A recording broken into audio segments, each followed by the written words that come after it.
मैं केवल गायत्री मंत्र की ही बात करती हूँ, जिसका अर्थ है आप अच्छाई के रास्ते पर जाओ, जिसका अर्थ ही ये है कि आप बिल्कुल सही मार्ग पर चल रहे हो, जहाँ से दुख, कष्ट, क्लेश, मुसीबतें, विपदाएं सब समाप्त हो जाएंगी और आपको वास्तविक सुख मिलेगा।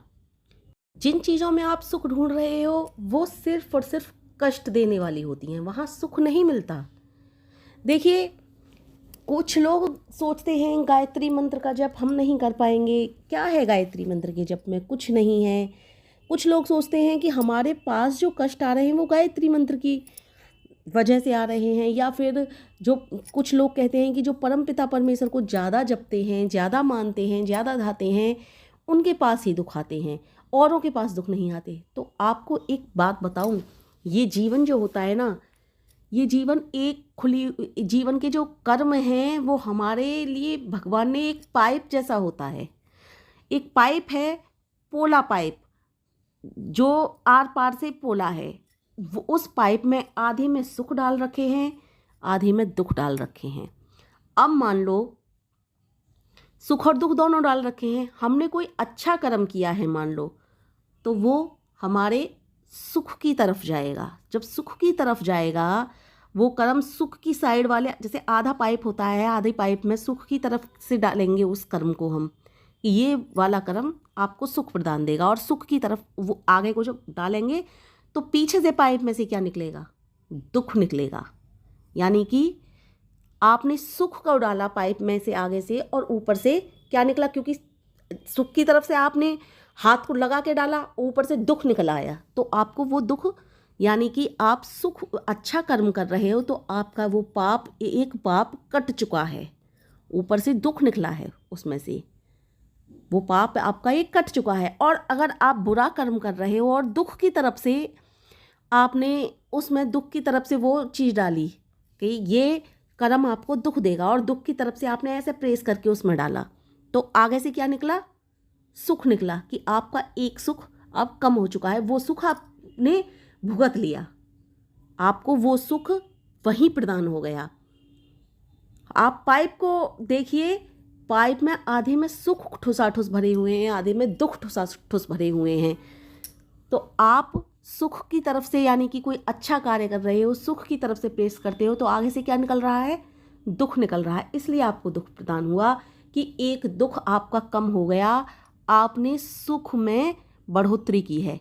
वो आपको उस समय दिखाई नहीं देगा, कुछ दिन जब समय व्यतीत हो जाएगा तो आपके लिए पता चलेगा कि आपने अच्छा कार्य किया है। इसलिए दुख आते हैं, क्योंकि आप सुख की बढ़ोतरी करते चले जा रहे हो और भगवान फिर आपके पापों को काटते जा रहे हैं, इसलिए आपको शायद वो दुख प्रदान हो रहे हैं। यदि बुरे कर्म कर रहे हो तो बुरे कर्म की साइड से आप प्रेस कर रहे हो तो दुख प्राप्त हो रहे हैं। मैंने पोला पाइप बताया है, ठुसाठुस कर्म भरे हुए बताए हैं। अच्छा, आप एक बात से और सोचिए कि आप रोगी हैं, वैद्य, हकीम, डॉक्टर के पास जाओगे, वह आपको इंजेक्शन लगाएगा।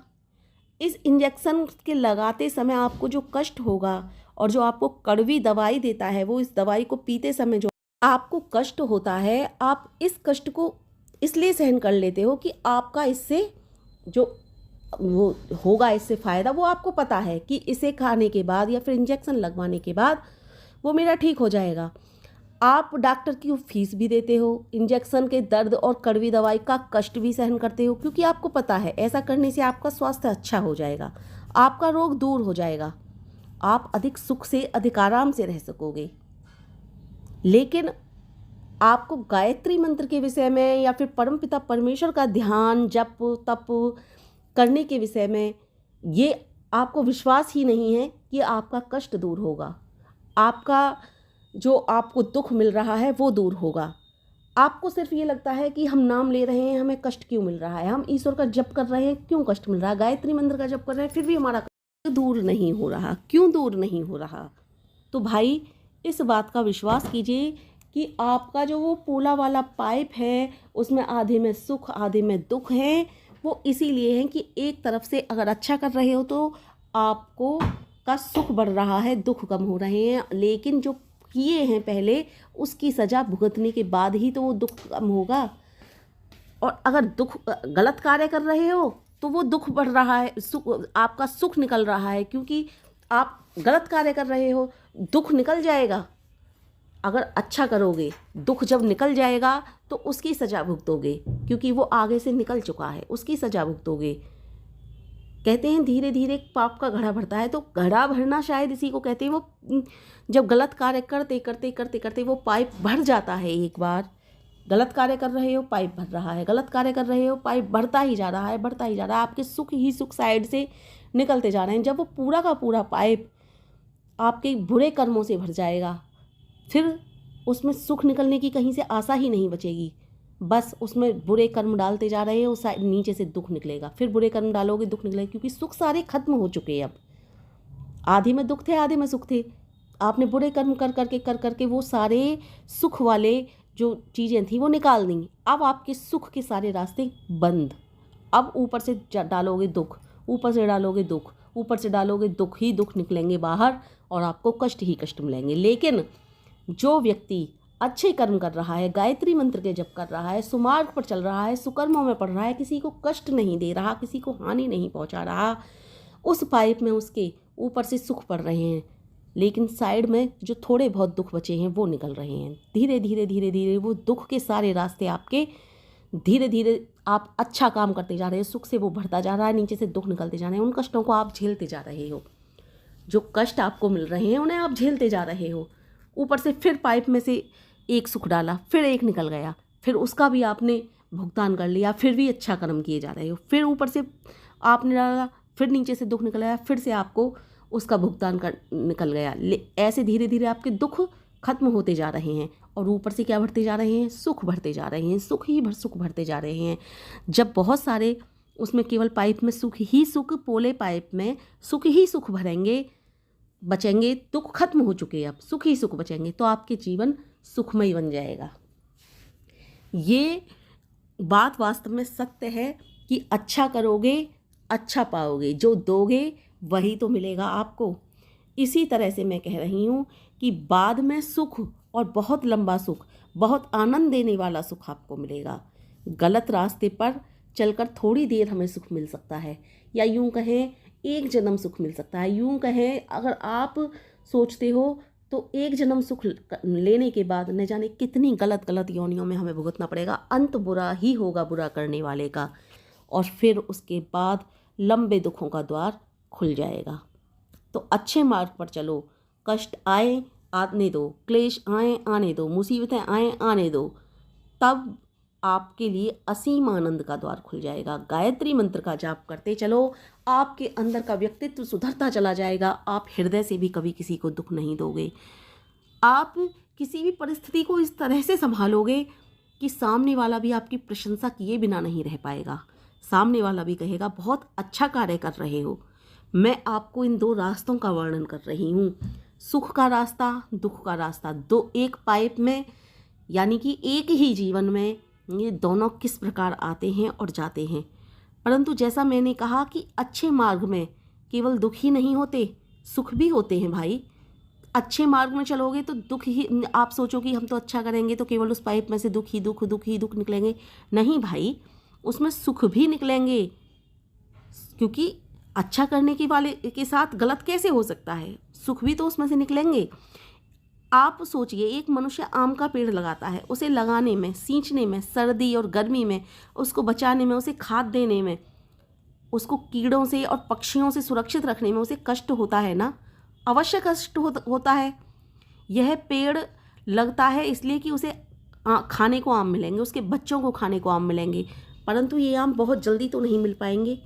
आम लगने के बाद वो पेड़ बड़ा होगा, उसकी केयर करी जाएगी, उसकी छाया आपको मिलेगी, उसका सुगंधित वातावरण आपको मंत्रमुग्ध करने लगेगा। धीरे धीरे वो पेड़ बड़ा होगा, बौर आएगी उस पर, अंत में मीठे रसीले आम भी आपको मिलेंगे। तो अच्छे मार्ग पर चलने वाले को आनंद देर से मिलता है, परंतु एक सुखदाई छाया से पहले ही मिल जाएगी।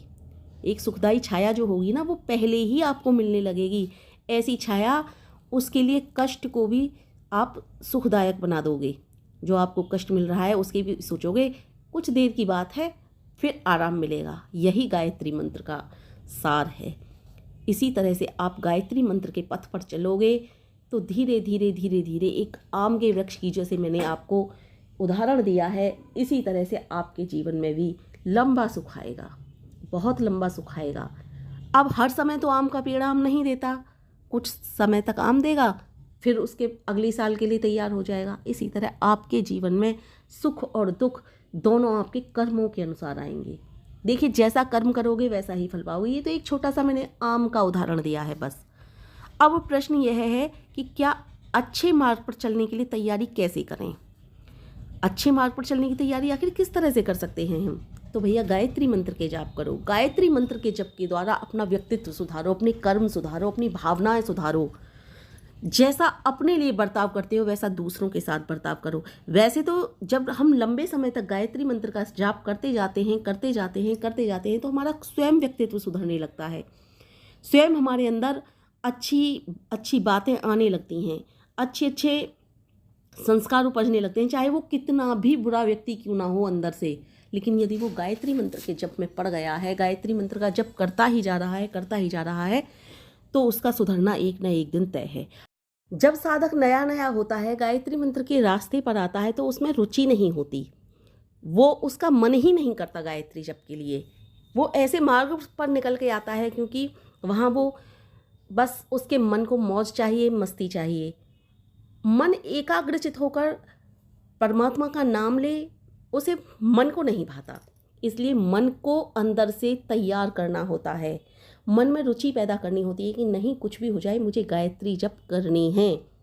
इस मार्ग पर आगे बढ़ना होता है, चाहे कोई हमें कितना ही पीछे क्यों ना खींच रहा हो, हमें इस मार्ग पर आगे बढ़ते ही जाना होता है। यही होता है हमारा सबसे अच्छा रास्ता। बस कितनी भी बाधाएं आ जाए, कितना भी कष्ट आए, जितना आपने प्रण ले लिया है उतना नित्य प्रतिदिन गायत्री मंत्र का जाप करना ही करना है। नित्य प्रति गायत्री मंत्र का जाप करिए। देखिए, मनुष्य एक यात्री है।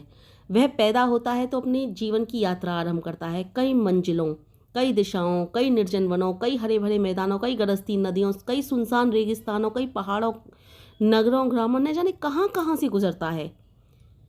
कभी उसके जीवन में खुशियाँ आती हैं, कभी उसके जीवन में कष्ट आता है, कभी इतनी ज़्यादा खुशियाँ आती हैं कि वो उनको संभालते हुए उसकी आंखों से आंसू निकलने लगते हैं। कभी इतना ज़्यादा दुख आता है कि वो चाहकर भी रो नहीं पाता। कहीं प्यार होता है, कहीं घृणा होती है, कहीं मित्रता होती है, कहीं शत्रुता होती है, कहीं मान अपमान, कुछ भी होता है। लेकिन इन सब के बीच सब कुछ होता है, सब रास्तों पर आपको जाना है, कहीं भी घूमो, कहीं भी फिरो, लेकिन एक प्रण आप कभी ना छोड़ना कि गायत्री मंत्र के जाप करने ही करने हैं हमें। बस ये प्रण बना लो कि मैं ये नहीं कह रही कि आप एक समय निश्चित कीजिए। अगर आप समय निश्चित करके गायत्री मंत्र का जप कर पा रहे हो, बहुत अच्छी बात है, इससे अच्छी बात कोई हो ही नहीं सकती। लेकिन आप कोई समय निश्चित ही नहीं कर पा रहे हो तो आप कभी भी गायत्री जप कर सकते हो। जब आपको सुविधा मिले तब आप गायत्री मंत्र का जाप कीजिए। चाहे आपके सामने कितने ही कष्ट आ जाएं, कितने ही कांटे बिखर जाएं। देखिए, गुलाब जो खिलता है ना, वो कांटों में ही खिलता है। आपने देखा होगा कितने सारे कांटे लगे होते हैं, उसमें एक पेड़ होता है, उस पेड़ में कितनी सारी पत्तियां होती हैं, और जितनी अधिक पत्तियां होती हैं उतनी डालियां नहीं होती, और जितनी डालियां होती हैं उससे अधिक पत्तियां होती हैं, और जितनी पत्तियां होती हैं उससे अधिक कांटे नहीं होते, लेकिन कांटों से भी अधिक फूल नहीं होते। तो आपने देखा होगा गुलाब के फूल में क्या क्या चीज़ है, डालियाँ भी हैं, पत्ते भी हैं, कांटे भी हैं, और एक सुंदर सा फूल भी खिला है। एक नहीं, 2 खिले होंगे, 3 खिले होंगे। इसी तरह से आप अपना जीवन लगा लीजिए।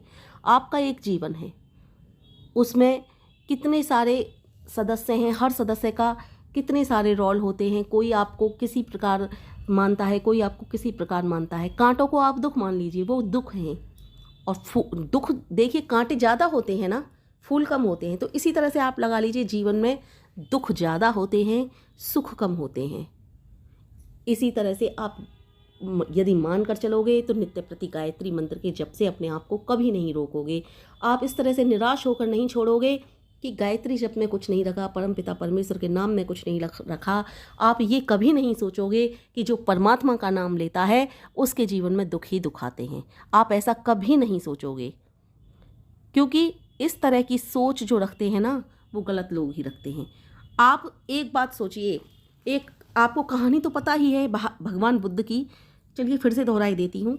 भगवान बुद्ध जा रहे थे एक नगर से एक नगर को दूसरी जगह को जा रहे हैं और रास्ते में एक जंगल पड़ा। नगर वालों ने कहा, महाराज आप इस जंगल में ना जाइए, इसके अंदर एक बहुत भयानक डाकू रहता है जिसका नाम उंगलीमाल है। वो यात्रियों को का जो सब कुछ माल होता है उन्हें लूटकर कत्ल कर देता है। उसकी लाशों को हिंसक पशुओं के सामने फेंक देता है। हर लाश से एक उंगली काटकर अपने गले में माला के अंदर पिरो लेता है। बहुत भयानक है वह। आप जंगल के अंदर जाने की बजाय इसका चक्कर काटकर दूसरे रास्ते से जाइए। भगवान बुद्ध ने हंसते हुए कहा, ऐसा मनुष्य रहता है इस जंगल में? मुझे तो जंगल के ही रास्ते से जाना चाहिए। और वो आगे चल पड़े। जंगल के घने भाग में पहुंचे तो उंगलीमाल ने उन्हें देखा। उसे आश्चर्य हुआ कि यह व्यक्ति कौन है जो इतनी निर्भयता के साथ आगे चला जा रहा है। आगे बढ़कर उसने कहा, ठहरो। भगवान बुद्ध फिर आगे चलते गए। उन्होंने आवाज़ सुनी लेकिन उसको जैसे इग्नोर किया और आगे बढ़ने लगे।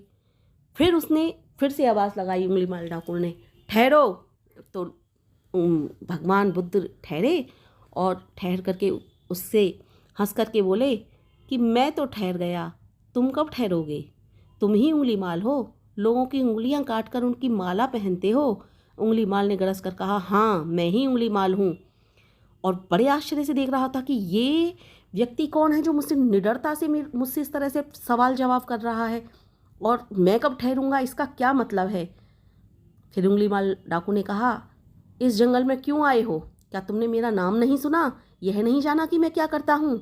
भगवान बुद्ध ने मुस्कुराते हुए कहा, तुम्हें देखने के लिए मेरे भाई, तुम्हें अपना प्यार देने के लिए, आशीर्वाद देने के लिए।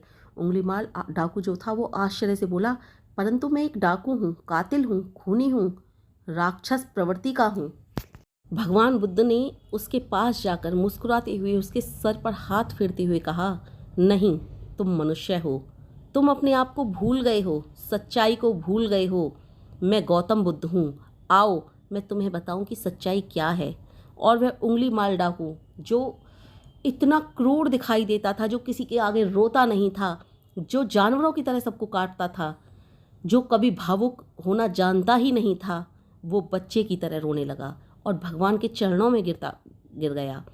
सिसकता हुआ बोला, मुझे बचाओ भगवान, मुझे बचाओ। क्योंकि उनके मुख पर जो तेज था, उनके मुख पर जो भगवान का दिया हुआ ब्रह्म तेज था, उसको देखकर उनके अंदर जो भगवान की दी ज्योत जल रही थी, उस ज्योति का उसे अनुभव हुआ और वो समझ चुका था ये कोई छोटे मोटे या कोई साधारण व्यक्ति नहीं है। उसको जैसे किसी परम व्यक्ति जब आ जाता है हमारे सामने, जिसका ब्रह्मा जी से या फिर परम पिता परमेश्वर जी से साक्षात्कार हो जाता है, उसे देखकर हमारे हृदय में जो आनंद की अनुभूति होती है, हम अपने आप को उस आनंद की अनुभूति को प्रकट नहीं कर पाते, लेकिन बहुत ज़्यादा आनंद होता है और हम सोचते हैं किसी तरह से बस इनके एक बार चरण छूने को हमें मिल जाए। शायद उससे भी कई गुना भाव उसके अंदर हुआ था, क्योंकि उसने बहुत सारे पाप किए थे। वो सिसकता हुआ बोल रहा है, मुझे बचाओ भगवान, मुझे बचाओ। उंगलीमाल डाकू को भगवान ने उठाया, प्यार से उसके सर पर हाथ फेरा, बोला, तुम्हें बचाने की कोई आवश्यकता नहीं है, तुम स्वयं बच जाओगे, बस अच्छे मार्ग पर चलने लगो, उस परमेश्वर का ध्यान करने लगो। वो बोला, भगवान अगर मैं अच्छे मार्ग पर चलूँगा तो मेरे सबको खबर फैल जाएगी कि उंगलीमाल डाकू सुधरने लगा है, अब हथियार नहीं उठाता, कभी किसी का कत्ल नहीं करता, मारता नहीं, तो वो लोग तो मुझ पर हावी हो जाएंगे, वो लोग तो मुझे मारेंगे और शायद मुझे जिंदा भी ना छोड़ें। भगवान बुद्ध बोले, कोई बात नहीं, उनको ये भी तो पता चलेगा कि तुम मेरी शरण में आ चुके हो। हाँ, कुछ मूर्ख ऐसे होंगे जो सोचेंगे कि तुम पश्चाताप के रास्ते पर हो, वो ये समझने को तैयार ही नहीं होंगे, लेकिन वो अपना बदला तुमसे लेंगे, अपना बदला लेने के लिए आएंगे। लोग तुम पर पत्थर भी बरसाएं, शायद ईंट भी बरसाएं, कंकड़ भी बरसाएं, लेकिन जो पाप किया है उसकी सज़ा तो भुगतोगे ना वत्स, उसकी सज़ा तो भुगतनी ही पड़ेगी। तभी तो जाकर तुम्हें सुख मिलेगा, तभी तो जाकर तुम्हें आनंद मिलेगा। भगवान बुद्ध का बताया हुआ रास्ता उसकी समझ में आया। वो समझ चुका था कि दुख को प्राप्त करने के बाद ही सुख मिलेगा मुझे, क्योंकि मेरे कर्म गलत रहे हैं। इसी तरह से मैं गायत्री साधकों से भी कहना चाहती हूँ, जो गायत्री साधक हैं, अगर उनके जीवन में दुख आ रहे हैं, गायत्री साधक ही क्यों, मैं सभी परमपिता परमेश्वर के भक्तों से कहना चाह रही हूँ, जो भी परमपिता परमेश्वर के भक्त हैं, यदि उनके जीवन में दुख आ रहे हैं तो दुख के बाद ही तो सुख आएंगे। जो कर्म किए हैं उनकी सजा भुगतोगे, उसके बाद आपके जीवन में सुख ही सुख आएंगे। ये बात सत्य है। उंगली माल डाकू को भगवान बुद्ध ने बहुत अच्छे से समझाई ये बात, और उसकी समझ में सारी बात आ गई। और वो उंगली माल डाकू जो इतना क्रूर था कभी, इतना राक्षस था कभी, इतना कातिल था कि किसी को वो देख नहीं सकता था, वो सुधर गया और भगवान बुद्ध का बहुत अच्छा शिष्य बना, बहुत अच्छा शिष्य बना और परमपिता परमेश्वर के बताए हुए मार्ग पर आगे चला। इसी तरह से हमने हो सकता है न जाने कितने कष्ट किए, कितनों को कष्ट दिया हो, कितनों के साथ गलत किया हो, कितनों को दुख दे करके हमने सुख प्राप्त किया हो, तो फिर वो सब हमारे साथ भी तो रिपीट होना है, वो सब हमें भी तो मिलना है। जो हमने दूसरों को दुख दे करके स्वयं के लिए सुख पाया था वो हमें मिलेगा, अवश्य मिलेगा। लेकिन गायत्री जप के द्वारा हमारा जल्दी जल्दी वो कर्म समाप्त होगा। उस पाइप में हम अच्छा कर्म कर रहे हैं, अच्छा कर्म भरेगा, दुख आगे निकलेगा, उसका भोग भोगेंगे और हमारे धीरे धीरे ये दुख कट जाएंगे, सारे कष्ट कट जाएंगे, फिर हमारे जीवन में आनंद ही आनंद होगा, सुख ही सुख होगा। इसलिए गायत्री मंत्र के रास्ते पर चलकर व्यक्तित्व से लेकर सब कुछ सुधारिए, गायत्री मंत्र के रास्ते ही चलो बस।